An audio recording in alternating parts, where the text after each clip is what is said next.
Welcome, welcome, welcome. For those of you who have never watched A Real Talk with Rachael-Lea, it was a weekly show for about 2 years, and then I took a second and needed just a breather. But coming back to Real Talk, it's not going to be an every week thing, but I've decided that it's going to be shows with impact. Some of them more impactful than others, but this definitely is going to be an impactful show. So Ravi says there's a little echo coming back. Yeah, I noticed that there was a little one, so I feel like if I step away a little bit, there's less. Are you hearing as much? It's a little bit. Annabel, maybe turn down your volume on your laptop, maybe. Yeah, I'll do that. I can't hear an echo with you, but when I spoke just now, I got a huge echo. So I don't know if that's what everybody's referring to. I don't know if it's you, Rachael-Lea. I think it might be me that they heard the echo from. How is the echo bearable, guys? Let me know. The echo is bearable. Okay, so Caden says it's not so bad. All right, so I have wanted to have this conversation with Annabel. First of all, Annabel, welcome, and thank you so much for being a part of the show. I'm truly honored that you are choosing to speak with me. I'm going to take down our names for a moment. Now, I met Annabel through my sister's friend of a friend, but really on Facebook is where we really connected, right? Sort of? Yeah, absolutely. Yeah, and I started to hear Annabel's story, and I went, wow. So maybe tell us a little bit, it might be a little bit of an echo, but tell us a little bit about your story. Okay, well, that's huge, Rachel. What bit would you like me to tell? Let's say 2 months ago. I mean, 6 months ago when I met. What was like your announcement? Okay, so I met Rachel. The time that Rachel and I connected was in, I guess we're talking about August or September of last year, which was 2018. And I had just learned from my oncologist that I had 2 months to live. So I already had a recurrent stage 4 ovarian cancer diagnosis, and it had recurred. It had recurred earlier last year in June. But when I met Rachel, I had learned that I had 2 months to live. So what happened at that point and why she met me was because I decided that I didn't have a moment to lose. And it was time to grab life with both hands and make my one life count.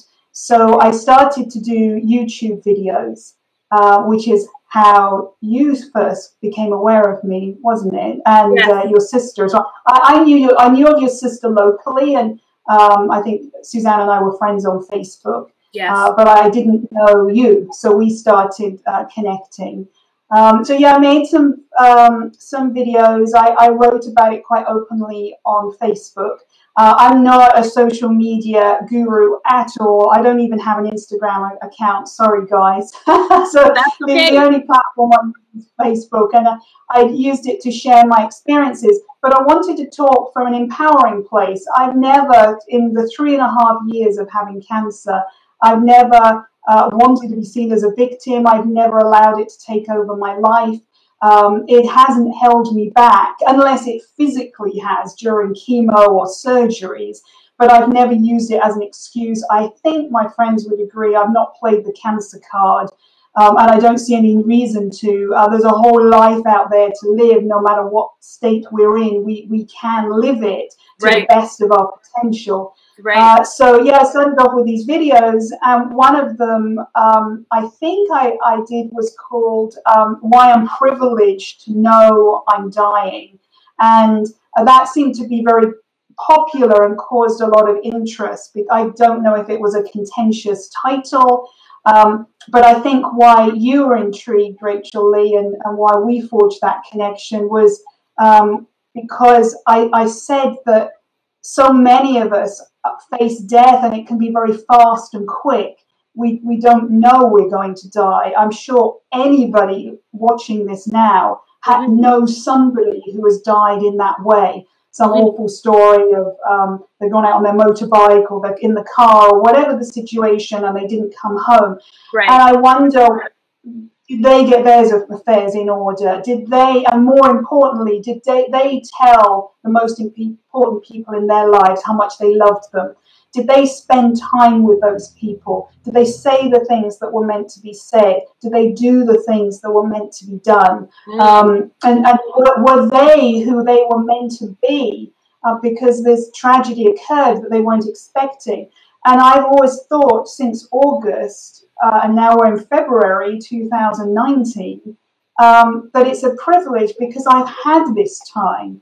And has it been easy? Not at all. I mean, I went for a quick nap this afternoon. I ended up waking up 2.5 hours later, and I felt like death. Well, I almost did feel like death. But I knew that I had made this commitment to talk to you, Rachael-Lea, and I want to do it.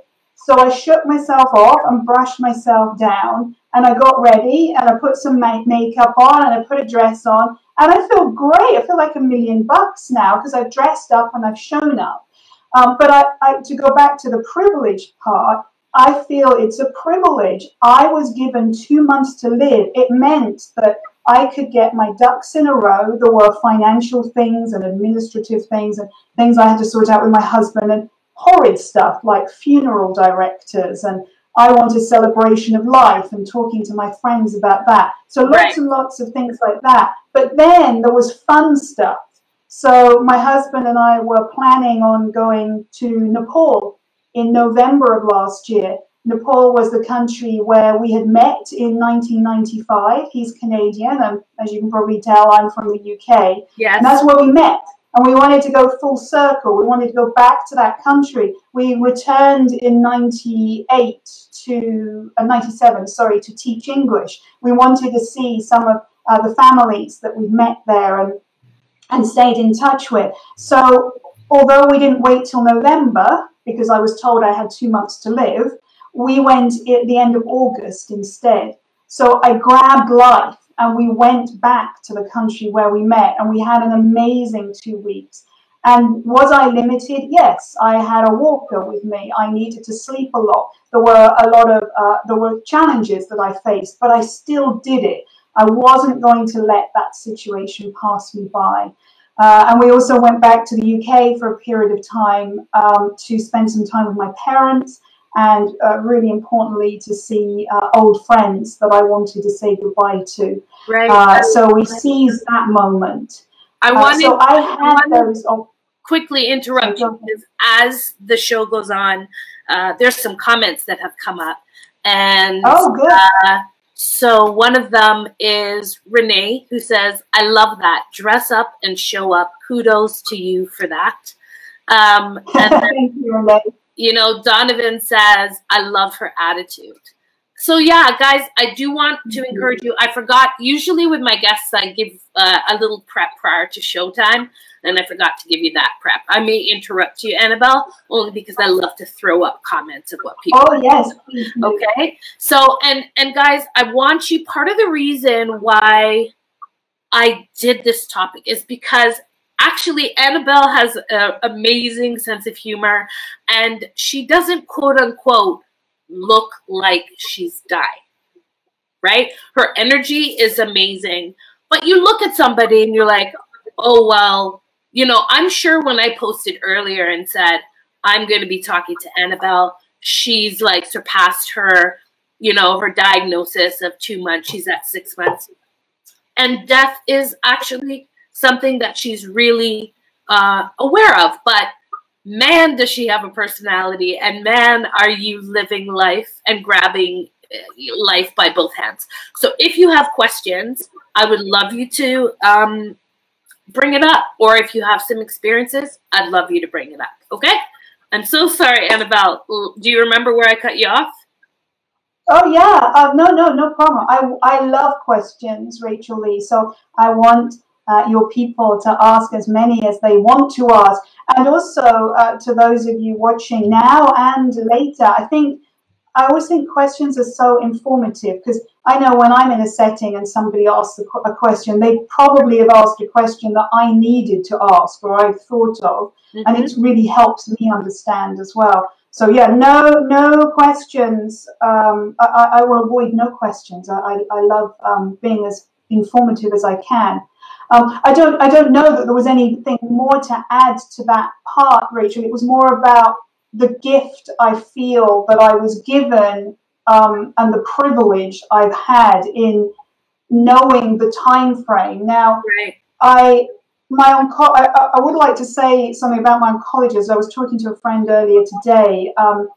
My oncologist has never dropped numbers at me. She had, in the 3.5 years we've known one another, she's never said, "Oh, you've got this much time." That's just not her policy, and I respect her so much for that. She's very much come from a "I'm supporting you to live" place, rather than "let's avoid dying" place. Right. So I really had to twist her arm in August, and the place that I came from was, things are obviously getting a bit sticky now. This is my 3rd diagnosis, and I want some kind of time frame to know what kind of life Michael's my husband, Michael and I have. Right. Are we talking about years yet? So we don't need to panic about holidays and travel and things we want to do. Right. Or are we talking about a few months or a year or 2 years? So it's a bit more imminent, and we need to start making some plans. Right. And that's when she said, I believe, looking at this and everything into consideration, 2 months. And so I just wanted to make that clear, because I believe, I don't know because I haven't had an oncologist like this, but there are oncologists out there that are very happy to throw out numbers, and how disorientating and decisive that can be, Rachel. Right. Like, for some people, if they're given a time frame, then that's the belief system. Oh, okay, 2 months, that's me. I mean, I never for 1 minute, when she said 2 months, I never for 1 minute thought, I think it worked out to be something like October the 8th. I didn't think, right, on October the 8th, that's it. Yeah. I didn't think that, but it was very helpful to have a time frame to know what I was up against, Okay, and what I was able to do. I'm gonna interrupt you. There is one that's a comment. Can you see the questions, Annabelle? I can scroll down. Okay, so Renee said you cannot put an expiry date on death. Why do we allow people or doctors to limit our existence? So you kind of touched on that. There's a really great question that came up with Sarah, and she said, just joining in, Annabelle, what are your biggest fears? Thank you, Sarah.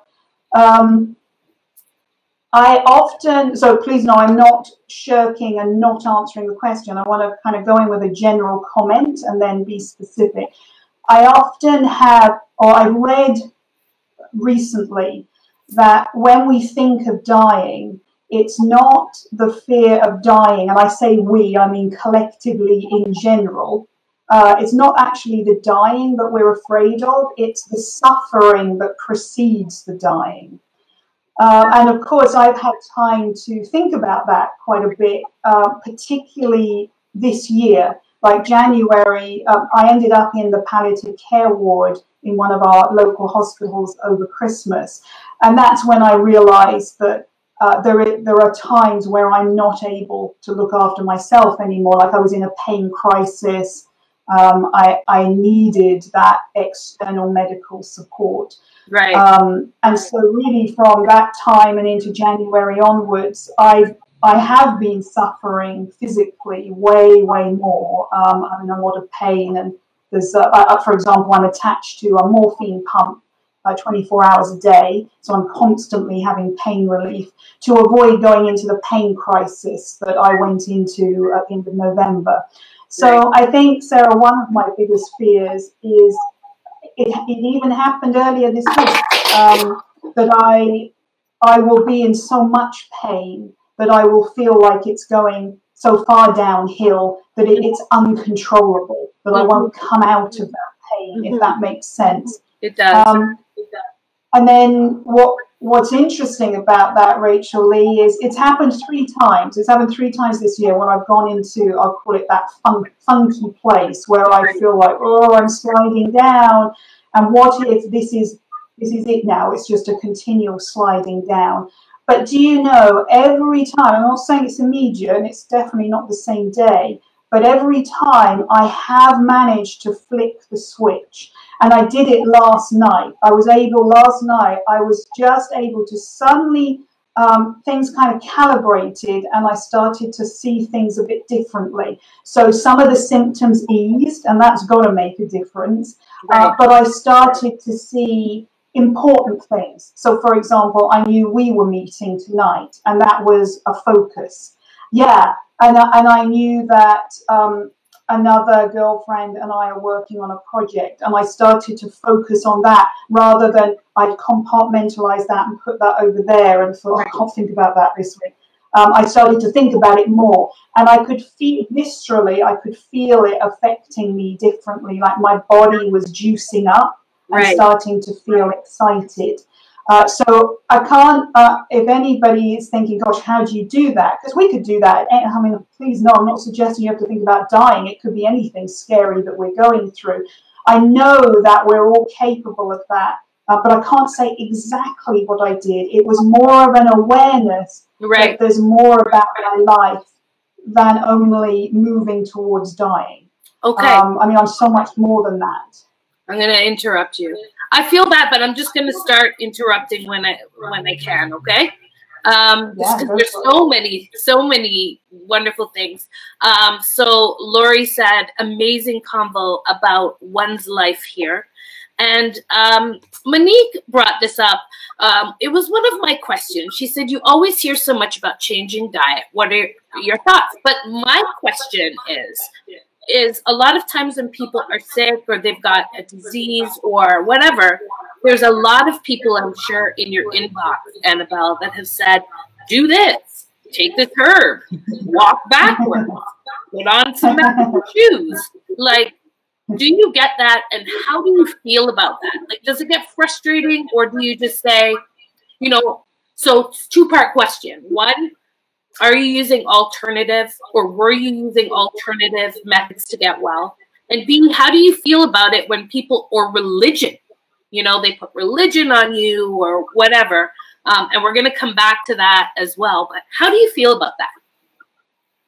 Yeah, I think to answer the bit about you saying, again, I'm sure we all have this, where there's been over the years a lot of people offering advice. So that could be different therapies, different modalities, other kinds of surgeries, people very against chemo and into alternative things. And I did a very holistic approach. I used chemo, and I also used a number of different alternative complementary approaches, including things like vitamin C IVs, thermotherapy, which was heating specifically on my belly, various heat chambers that I went into, and all sorts of things, from Reiki to massage to acupuncture, all those sorts of things that I still regularly do. So I feel like I used a plethora of different things. And I believe it was Laurie, thank you, Laurie, about the diet specifically. Indeed, I've always eaten very healthily anyway. I'm not suggesting being a vegetarian is more healthy than not. I was a vegetarian for most of my life. At the time of being diagnosed, I wasn't, as it happens. Mm-hmm. I have dipped into veganism since having cancer, and various other things. So not now, because it takes too much energy, but I have been a great juicer. In fact, I may start juicing again, but it's probably more likely that a friend will juice for me. I don't have the energy now to stand in the kitchen and do that. And also smoothies and things like that. I find what I've done more so is listen to my body. What's it craving? So, for example, I'm not eating oatmeal at the moment, porridge. I don't know why my body is just not tolerating oats, and it did at one point. So I just listen, like, what's going on? What do I want? What am I craving more so? But also, that said, I do feel like at this point in my life, I'm really not going to be too, dare I say it, be too anal about it. Yeah, just I mean, right? That's right. I want to grab life with both hands. So if that means I go out to lunch with a friend and I want to eat a chicken burger, I mean, we're not at McDonald's or something, but we were at a nice coffee shop, that's what I'm going to do. I just really listen to, what do I want? What do I feel like right now? Don't you have Annabel's? Isn't there an Annabel drink? Oh, yeah, you bet. So 3 of my friends made the Annabel cocktail. Absolutely. Because I'm a big fan of Moscow Mules with vodka and ginger beer. And so they devised the Annabel, which is vodka, lime, grapefruit cordial, and then sort of like a fizzy soda. I think soda water, that was it. Yeah. So yeah, so three friends in the States have created the Annabel. I love it. So yeah, that's what I want at my celebration of life, Rachael-Lea. I want everybody drinking Annabel. Or mocktails if they're not into vodka. Even though I probably won't be there, I will make sure I drink an Annabel. Absolutely. You know, and some people might be like, oh my gosh, how can they talk about this? Like, how can, oh, and I was about to say, my friend Caden, he loves, what is it? See, I'm clearly not a drinker. What are they called? Not an Annabelle, but what are they called? What is it, Caden? Cocktail? Yeah, but no, it's a certain drink. You mentioned it, but I forget. Caden will. Oh, Moscow Mule. Oh, that's it. That's it. Yeah, that's Caden's drink. So I have another. What makes you happy these days? That's a question somebody's asking. No, that's my question to you. Oh, this is a great question. I'm going to turn that around and say what feeds my soul is connection. I just become a junkie for wanting to be with or talking to, like this, friends. So today, the friend I was talking to is in Florida. Well, I'm in British Columbia. We're so far from one another. We will never meet. We are very old Facebook friends. But it just feeds my soul to talk to people, find out what's going on in their life, have some deep, juicy convo, plus some giggles and laughs, and shoot the shit and talk about fun things in life as well. That really makes me happy, Rachael-Lea. And I just genuinely feel now, really, relationships are all that matters. That is what creates the love. That is what creates the energy, the expansiveness in which we live. It's everything to me. I mean, we came into the world through relationships of one kind or another. We will leave the world having had relationships. And it's so important. Every day my life gets smaller, and I don't leave the house very often, but I'm always in connection with someone who means the world to me, whether that's on FaceTime or the phone, or they come to the house, or we go out for coffee, whatever it is. So I think that's what truly makes me happy. So funny you talk about Facebook friends, because I wanted to touch a little bit on, we had a brief conversation about some of your friends when you did the I've Got 2 months to live. I remember there was a lot of friends that came and said goodbye and embraced you, and you're still here, right? But some friends were not as receptive to coming back and spending time with you after that 2 months was up, because they had actually said their piece and accepted that you were going to die. I want you to touch on that. And a lot of times people say social media friendships aren't real. I disagree. But touch a little bit on how your friendships have been affected by you having cancer, giving the 2 months, and then you're here still. Right. What a great question.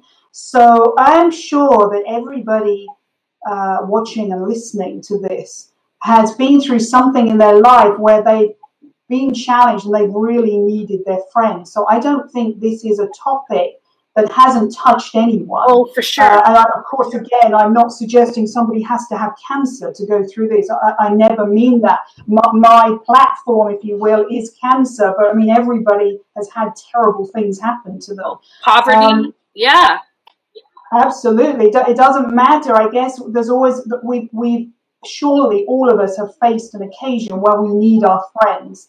So you asked about where, first of all, when I was diagnosed. Interestingly, all my friends stood up to the plate, if that's the term. So, yeah, stepped up to the plate at that point and were amazing. And I really, I felt honored. It really put into question who I was as a friend, and it totally shifted, Rachael-Lea, the kind of friend I was, because I guess what people watching this evening don't know kind of who I was before, but I was definitely type A, totally highly driven. I was a workaholic. I didn't do anything but work. I mean, looking back, it amazes me that I managed to function, because all I did was work. I didn't have anything else in my life. So I felt truly humbled that my friends would step up and be so gracious when I had not really stepped up into our friendship for them. Right. But yeah, with this, it was interesting. Like when I got the prognosis, again, everybody stepped up and of course was shocked, and it was awful. But since then, as you explained so well, people have what I call run for the hills. There's been a couple of people who have not, have either just gone AWOL, and I haven't heard of since that point, or have made it clear to me that it's not been very easy for them, and then have cut ties. So what's that like?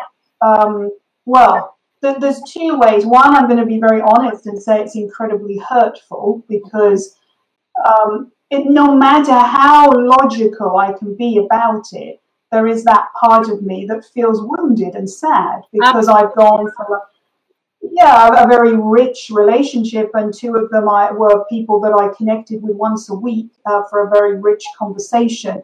So I've gone from that to absolutely nothing, and not really understanding, apart from being told I was going to die, that's the reason that we no longer talk. That seems very sad. And then when I'm able to, and I feel more coming from that place of love, I guess, then I have to consider that person is doing their best. And I don't mean that in a patronizing way. I truly believe we all have a capacity, and we function at that capacity, whatever it is we are able to offer. And I know without doubt, not one of those women is malicious or woke up and said, well, I've decided I'm never going to speak to Annabel again. I mean, there's no way they would think like that. This has not come from ill will. This has come from confusion and hurt and sadness and fear, or whatever. I mean, it's not up to me to decide what it's come from. That's not my place. Right. But I am aware that we all are giving to the best of our ability. And maybe that's all that person can for now or in this lifetime. Who knows? Got it. So I don't mean that to sound patronizing. That's the way that I can cope with it. Otherwise, to be honest, Rachael-Lea, I think I would be incredibly hurt and very wounded and sad. But I also feel that, like I've said, life is for living, and my focus deserves to be on the incredible friends that I have who have shown up, who are shit scared, who aren't happy about the situation, who would love to turn it around for me. And yet what do? They show up every day. Yeah. It's no easier for them than the others, but they do show up. Right. And so I choose my focus to be on those amazing souls instead, who call me every day or do whatever they do. Okay. I have another question. I just know I'm trying to get in as much questions. You're such a beautiful, eloquent speaker. I feel like we could be here forever. But right? Because we can talk. You and I have had some really wonderful conversations. You are married, right? One of the Yes. questions that I wanted to ask is, do you want your husband to find love again? Oh yes. So this is very cool, isn't it? Because we always hear this when, like, if we watch movies or read books, the person always says, "I want you to find someone else." And of course, I want Michael to find whoever makes him truly happy.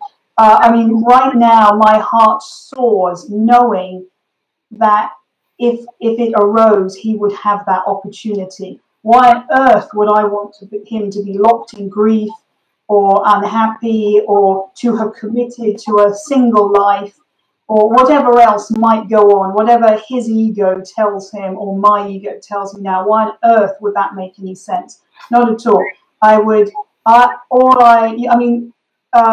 You asked, what do I do to make me happy? I think your question was, and all I want is for him to be happy.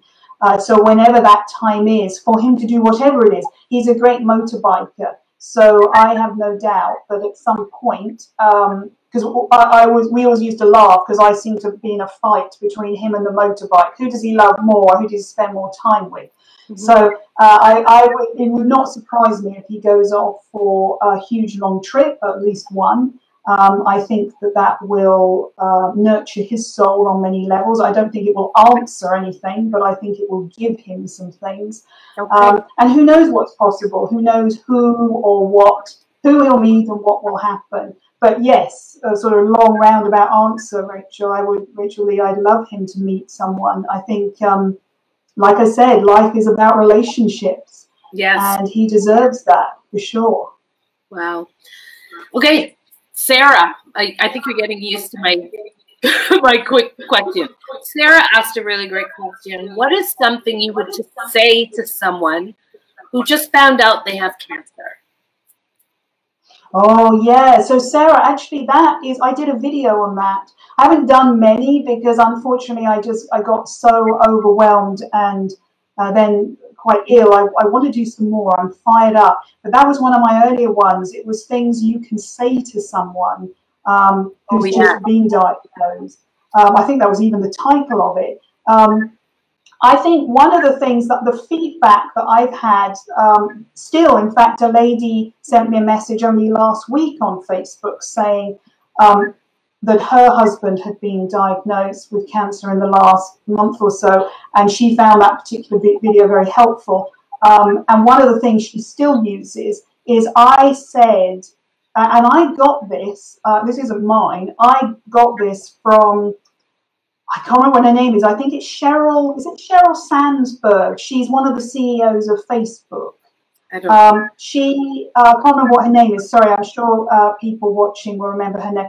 Amazing woman. Her husband did exactly what I've described earlier. He dropped dead. I think they were going out for dinner. He went to the gym and he said, "I'll meet you at the restaurant," or whatever the story was. And he was in the gym and he dropped dead. And forgive me, I can't remember quite the ins and outs of why. But that was the scenario of not having any ducks in a row and not having that privileged time that I've had. But what Sheryl Sandberg, I think her name is, said, I heard her interviewed. It was a great interview on the BBC in the UK. And she said people, and this happens to me all the time, people asked her, "How are you?" So people ask me, "How are you?" Well, how the heck do you answer that? So her husband had died suddenly. How on earth could she answer how she was? But she tweaked it and asked her friends and loved ones to say, "Can you ask me, how are you today?" Yes. So my friends asked me that. Oh, it's the difference between night and day. It's amazing. Because if somebody says, "How are you?" So, oh my God, I just don't know how to answer that. Well, have you got 3 hours? Or, I don't know, just one or the other. How are you today? Well, I can answer that.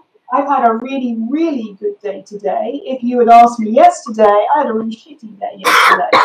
But today has been a very good day in comparison, and here are the reasons why. So that's something I would definitely recommend saying. And another thing is that my friends are always asking what they can do. Just so amazing. And no, please know that you can always do something. I don't have very many local friends. I have a very small group of local friends, but I have like an entire army of people that live across Canada and in the States and Britain, and then also places like Australia, New Zealand, and Europe. And I feel very blessed. Now, those people might think, particularly best friends I have in Britain, for example, well, what can we do for Annie when she's in Canada? But they do so much. Like a friend this morning sent me a short video telling me how her day was going. Or somebody might send me an article to read, or something funny to watch on TV, or a joke, or something that they've read. I don't know. There's always something. And I think one of the best things you can do for somebody who's diagnosed is to ask them, what can I do for you? Because usually there is something. Even it could be down to, can you drive me for an appointment? Can you make me dinner? So practical, hands-on things. Or it could be, can you just sit here and give me a hug? Or can you sit here while I tell you how crap this is? Whatever it could be emotional, it could be supportive support, it could be physical, hands-on, sort of what I call tangible support. But by asking, it means the person can tell you what they need exactly, and then you can make the decision. You don't have to do it, by the way. Please then don't think you have to say, oh God, okay, now I have to cook dinner for 4 nights in a row. No, you don't have to do that. Cook dinner for 1 night.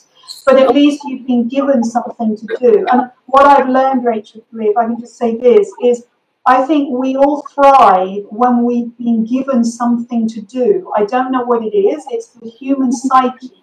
When we feel like we're involved and we're taking action and helping, I really feel like something shifts within us, and it feels better. I think when we learn someone has cancer or they're going through something terrible, there's that feeling of helplessness. Like, oh, I don't know what, I'd love to do something, but I don't know what to do. So if you just take the weight and the pressure off yourself, ask the person, what do you need from me? What do you want me to do right now? And if they say, I've got no idea because I'm so overwhelmed, then say, well, when you do know, please come back to me and tell me, because I'm right here. Okay. Another question I have for you. Thank you. Another question I have for you is, do you think about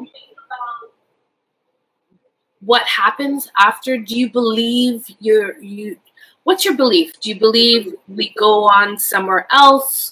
Our soul, we start a new life? Have you thought about those things? I've meditated on it, and from some of the books that I've read, my conclusion and my understanding is the place that I will go on to is so filled. And I just want to preface something. Please, I want your audience to know I'm not woo-woo. I'm not pink fluffy clouds and ooh, that's not me at all. I mean, I'm pretty much take me as you find me. As we say in Britain, call a spade a spade. I mean, I really am. What you see is what you get. So when I say this, I mean this in a very incredibly deep, rich, heartfelt place. I strongly believe, and I conclude from what I've read, the place that I'm heading for is filled with what we call light and love. So it is a place of such richness, and I've used the word space and expansion before. I feel that. But I could only feel even more elevated, even more at peace, even more loved, and even more loving, even more able to love than I am on this plane. So that's I don't have a great knowledge of it, Rachael-Lea. I haven't read tons of books. I don't really have any desire to, but I've read some.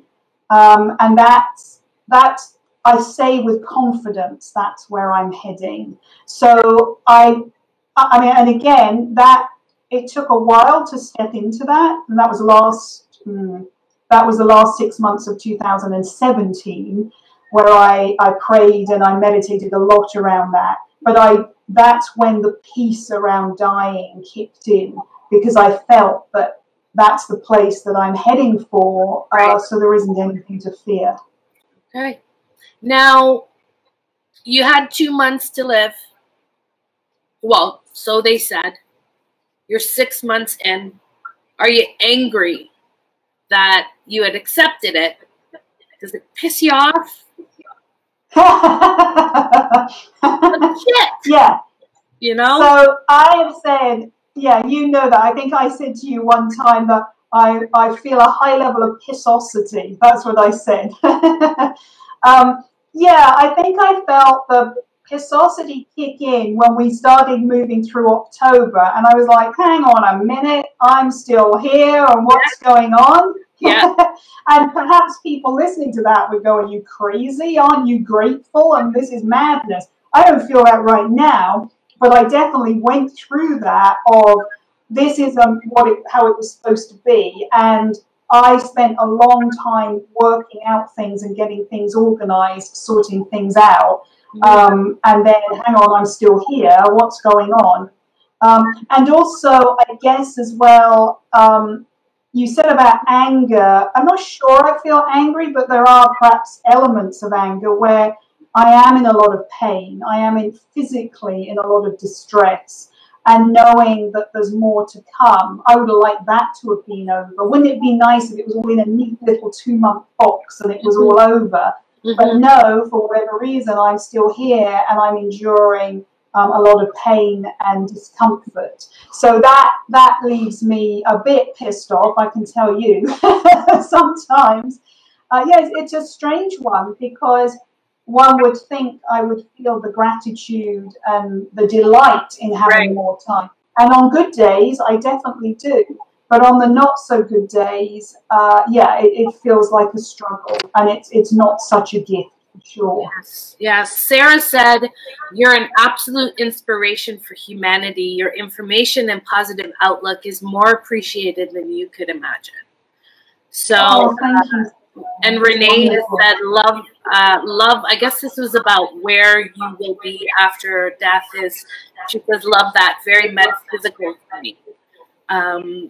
So yeah, I think it's important to have these kind of conversations. If you guys have questions as well, please feel free. I do have some more.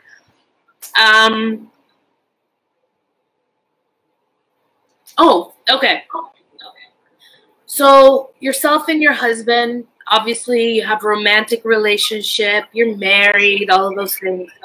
As a caregiver, when your husband became a caregiver, did it change the dynamics? Do you know, like, did you go from romantic partners, like, or the love is passionate and so there, but did it shift? In regards to caretakers, I'm talking, because a lot of times they can feel like it's a lot. Yeah. Yeah, I mean, what an amazing question you asked. I mean, I don't know if anybody watching, you probably just saw my whole energies went, ugh. Yeah, I mean, I feel the poignancy of that so much for Michael, because as anyone, I know he's not unique, but anybody in that caregiver role will experience and has experienced that the dynamic, you're absolutely right, Rachael-Lea. I mean, it changes like totally, does a total U-turn. Right. Because there's in some respects, there's a high level of dependency upon him, because there are things I cannot do without him. And for example, my ankles and legs were so swollen earlier this week that I couldn't even bend down. Like, he had to help me dress. I also have a caregiver that comes in certain times during the week that helps me shower and dress. So there's things that I can't do around the house. I don't drive anymore. I mean, I am severely limited in various ways. So practically, his role went from very even. I mean, I was such an independent woman, so very, very even, doing stuff on our own, doing stuff together, just that sort of collaborative relationship to a dependent one. I mean, now he does all the grocery shopping. I have to give him a list of the things I've thought of, just things like that. So the practical side of things. And then when we think more intimately, I have no interest at all in anything sexual or intimate, especially when I'm feeling so utterly awful. I mean, well, I'm there's some women, cancer or not, are like, forget it, man. But well, it's just that I feel I don't feel good about the way I'm on high doses of steroids at the moment for the inflammation. That's changed, like, my face, my whole body's changed shape, my belly's all swollen, I look heavily pregnant all the time because of the tumors. Things like that don't make me feel good about myself. But we have the relationship. It's not like I'm ashamed or I don't want him to see that. He sees me in all my glory and loves me just as he always has. But I feel different with him without question. And of course, our relationship has changed because we both have very different roles now that we just don't have the energy for that part of it. But I think what I remember saying to you a week or so back, love, was what it has done is the sheer respect for him and I can't tell you how humbled I am by him, if that's the expression, and in awe I am of him. right. He, without question, is the most extraordinary person who I've had the blessing to know in my life. That this man chose me to walk this path on, what was it now, 23 years ago. I think that's right, 23, 24 years ago. Is still with me, is not going anywhere, and that we still have the kind of tight relationship we have. It just boggles my mind. Everything we've been through, certainly the last 3.5 years, I am in awe of who he is. And I think that has taken over. Anything I feel we might be missing that we once had, Right. I feel has been taken over. I'm just humbled by him. How extraordinary he is, who he shows up as every day to be the very best. I mean, he's got the most amazing sense of humor. He laughs at everything, especially himself.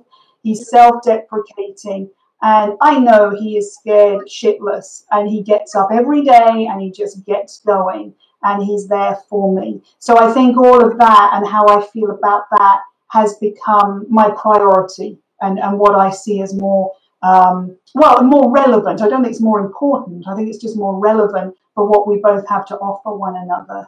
Right. So, what do you have to get done? What are there some things, amazing things? What's on your list to get done that you can? Oh my goodness. Tell us. Well, it's about the bucket list. We're going to hold you to it. So what are the what you want to get done? Yes, so the bucket list was an interesting one because when I sat and wrote it in August after this prognosis, because here's the thing, I didn't have a bucket list before then, so get that bucket list written, guys. I didn't have one before, and of course I was at a point where I wasn't able to fulfill most of the things on there because, curiously, I think there were about 11 things, and I think 9 of the 11 were travel. So we did do 2 of them. We went back to the UK and we went to Nepal, but the others I was not able to do because there was just not the time or the energy to keep jumping on the planes and doing it. I just couldn't have done it physically. So what do I want to do? I still want to do the things on the bucket list, but I found ways of enjoying them, people bringing them to me, as it were. So, for example, one of them was to go to Vermont and New Hampshire to see the change in the seasons in the fall. I'd seen a documentary when I was a kid of the color change of the leaves, and I'd always wanted to go. And one of my best friends lives in New Hampshire, and she came to see me. It was actually when I was in the hospital in the palliative care in early December. she flew over to see me, and she bought me a leaf that she had pressed from her fall. So it was a bright red leaf. And she also sent me a whole bunch of photos at the time during the fall of the color changes in the garden and the scenery around where she lived. So that was beautiful. So my bucket list now is very small, incremental things to enjoy day-to-day life. So that could be, for example, one of the new Facebook friends I have, thanks to my journey and people sharing, I have a bunch of new friends on Facebook, and some of them live locally, which is fantastic. So one of those friends is very keen for me to take me out to a local restaurant that we both know and we've both been to. And so she wants to do that. So that's on my bucket list, to do that. So something seemingly quite small, but big for me, because we're going out, wonderful, get out the house, but also I get to meet her and enjoy her company and her lovely energy. And also to do things, Rachael-Lea, like enjoying the sunrise in the morning, to see the sun on the leaves. I have the time, which I never made before, to enjoy that sort of thing. So one of the things on my bucket list is to be present to the beauty around me. We have a wonderful garden. The leaves will hopefully shortly be coming back on the trees. We've had some gorgeous mornings. We haven't had snow like you guys have had. Yeah. So I've been able to enjoy, yes, aesthetic snow rather than snow that is horrible and treacherous like you guys have and really affects your quality of life. We're so blessed here on the West Coast. We have nothing to moan about. So to enjoy the present moment and what I have around me, that's on my bucket list for sure. And then there's a couple of things that to feed my soul, to keep me connected, and something I feel passionate about. There's a couple of things I'd like to do that I guess you could call work, because I don't work now. I used to be a coach and work privately with clients. I don't do that now, but I do have some ideas up my sleeves of things that I'd like to do based on some of the things I've learned and discussed with you this evening. Mm-hmm. Just some things that don't take a lot of my energy, that when I commit to, I can honor, because I don't want to promise and then not be able to deliver because I'm too ill or I'm too tired or whatever. So I've got some ideas of products and also of some live things that I would like to do. And that feels exciting. And it also feels doable. It's not taking on too much. It's doing something that's nurturing my soul. Absolutely. Now, thank you. When you connect with people, right? Like, for example, we've connected and, you know, I will say that part of, and it will be for another Real Talk, but, you know, part of our connection is around health. And, you know, I've had recently something scary, you know, something scary. So it made me kind of look at myself and go, shit. Any one of us could die at any time. And so my question is, you know, do you think that you're the next to go, or do you just assume that you're the next to go? And how would you feel if somebody went before you? Not that I'm planning on it or anything. It makes you look at your life. You know what I mean? Yeah, I think it makes us look at our lives as very vulnerable and unexpected, and there are certainly no guarantees. I think that's what helps us shift gears, and I hope that then it can help people think, well, there are no guarantees, so therefore, how am I going to live my life? Mm-hmm. Am I really grabbing life with both hands? Am I really making every moment count, or am I sort of in the rat race, in that hamster wheel, being that type A driven workaholic? And there's no judgment of that person. I mean, that's who I was. I look back and I don't it's a very healthy way to be. I think there's more to life than that. But am I in the moment? Am I present, enjoying everyone and everything around me? Mm-hmm. You asked, do I think, am I going to go next, or could somebody else? I mean, I'm not really sure that I think that way. I probably think more of, you're absolutely right, Rachael-Lea, that my goodness, we could go at any given moment, and we don't know. I mean, we hear this, what I call rather irritating comment of, oh, I could be hit by a bus tomorrow. I mean, that's kind of annoying and irritating, because I don't know what the likelihood of that is.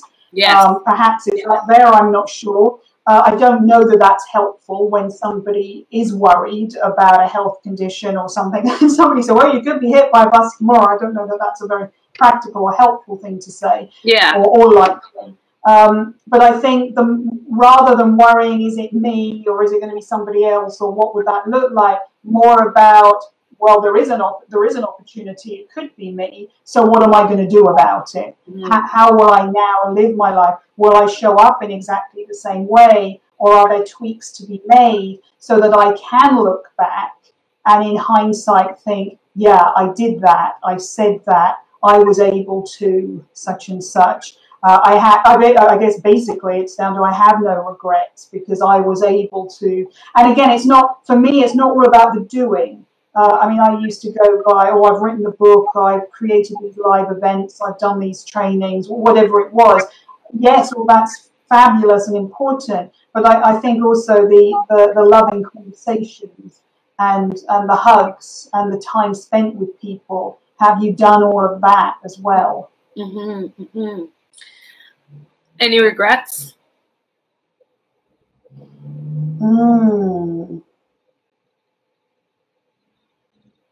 Any regrets? If you could, because someone just asked, let me just put it up. Oh.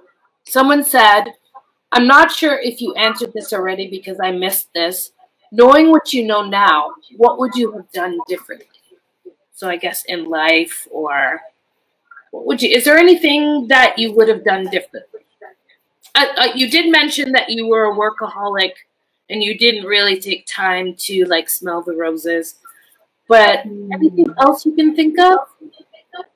Yeah, I don't think I would have lived the last 3.5 years any differently. So sort of from the original cancer diagnosis, August 2015, I don't think I would probably, I mean, obviously there are things that I might have done slightly different, but I don't lie awake at night thinking, my God, I really regret that. I don't think any of that would have been different. I think I took the opportunities I had for healing, as I said, a more holistic approach, as well as chemo and surgery. I think I did well there, doing a balanced approach. I think probably more it would be towards who I was prior to my diagnosis. You're right. I'd like to go back to her and say, in many ways, thank you, because you were so driven. You were an achiever. You were this person. It's probably helped me last as long as I have, from one of the most aggressive forms of cancer out there, with one of the highest percentages of not making it through, if that makes sense. And I did. I mean, I've had 3.5 extra years. And that, I'm sure, is down to the driven part of who I am. That part who won't say no and keeps going and is an achiever. I think I'd like to go back to her though and say, enjoy yourself. Take a bit of time out. Like, life is for living. It's not just for working. And forging those relationships and understanding what good friendships mean, that sort of thing. So I'm not 100% sure that I've got big regrets, other than perhaps being a little softer back then, rather than so focused and determined. So someone, after you have gone, fill in this sentence. That Annabel, she was, how do you want people to talk about them? What would you Oh my God, I have no idea.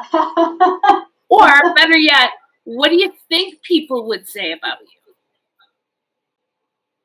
Hey, I love this. Great. What would I want people to say?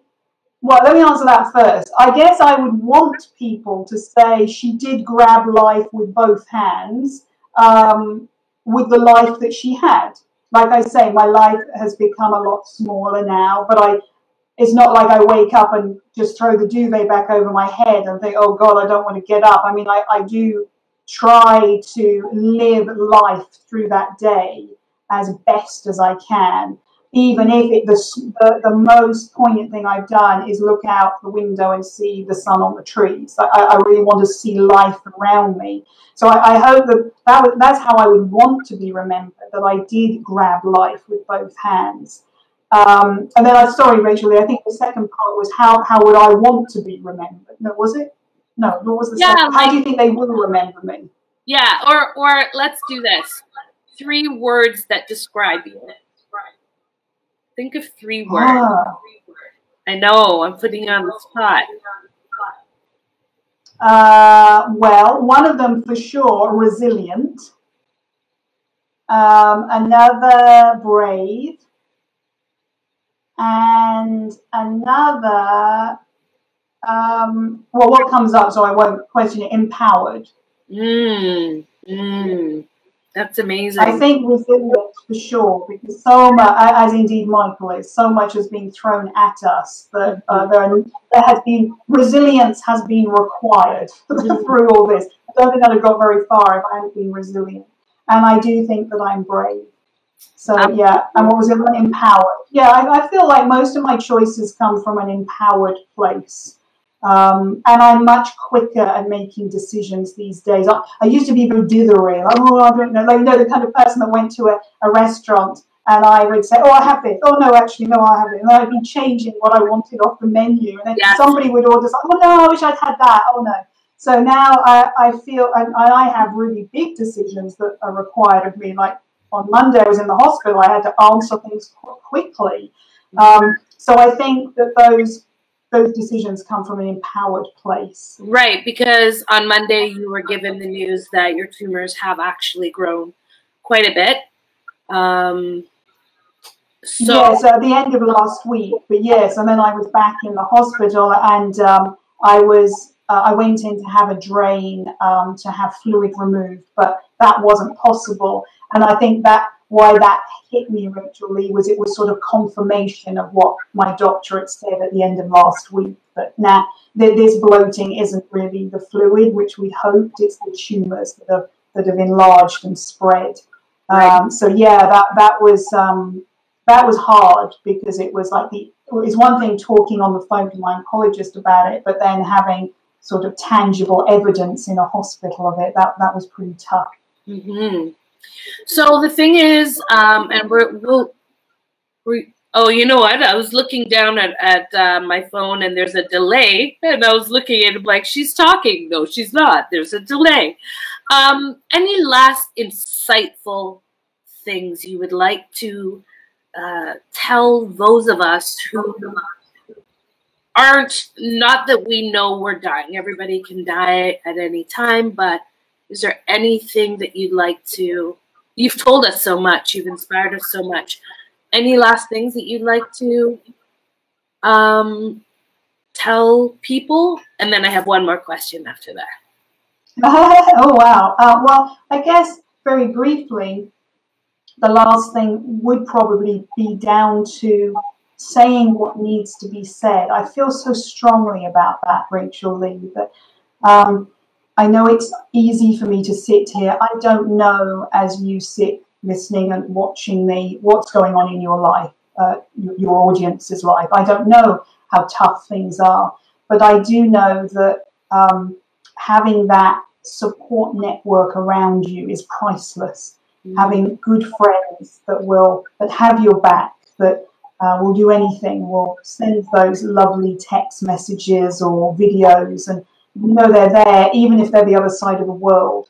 And I think being able to have the conversations and whether that's an apology or to say how much you love them or to thank them for being in your life. I just feel that that is so important.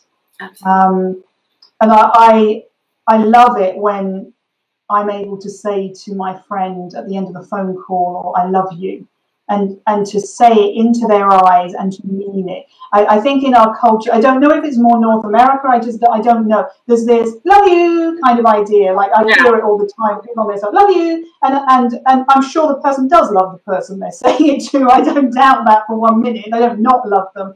But can they say it in a way where they genuinely mean it from their heart? I really love you. And thank you for being here in my life. So I guess that if there's any parting thing, it's that. Like, are you able to tell the people in your life? I mean, you may not want to say you love them, or that may not be necessary or comfortable, but to let them know that you're grateful for being there, I think that's a huge gift. And also, just to go back to one of the questions somebody asked earlier, just to remind people, never be scared to ask, can I help you in any way? Like, what do you need from me? And that's to any friend. Certainly, they don't have to be going through cancer, but they could be going through any tough time in their life. How can I help you? Because knowing that you're being helped means the world. Like knowing that my friends want to help me, oh, that just means the world to me. Can they? Probably not. I mean, what can they do apart from wave a magic wand? But knowing that if they could, they would do anything. I mean, that just means the world to me. Mm-hmm. So you made so many good friends in this short period of time. I felt very connected to you. And there's, it's weird. We've talked about this. Do I feel sad? I just feel grateful. Does that make sense? For our connection, our time. So does with meeting all of these amazing people that you've met, are you okay knowing that it's going to be a shorter than you'd like time? Or do you sit there and go, gosh, I wish I had a little bit more time? I think so. I think I do that. I think, oh gosh, these people. I mean, obviously, not every friend I've met is a short. I mean, I have friends like one of my oldest friend I met when I was 3 in Britain. Another friend in Britain when I was 11. I mean, they're as dear to me now as they were when we were kids, and all the rest of it. They're vital parts of my life. And then I have friends who have shown up. There was an article written in a local newspaper about me last fall, and I think that's how yes, I think your sister may have sent you the article. Perhaps it was an online one, and then it was in the physical paper as well. And so a couple of local people connected with me on Facebook through that. So that's a newer friend, you could say. And then, yes, of course, there's a part of me that thinks, darn it, you know, these amazing people have shown up in my life, and I would love to have had more of an opportunity to get to know them. But then I feel like that about my nearest and dearest who are old friends too. Like, gosh, I want every minute of the rest of my life with them, and I wish that my life was longer to spend with them. But again, I guess it comes back to grabbing life with both hands and making the best of what I have. And that's what I'm here now, and what I'm doing. Hold on, I'm going to put that up. Life with, whoops.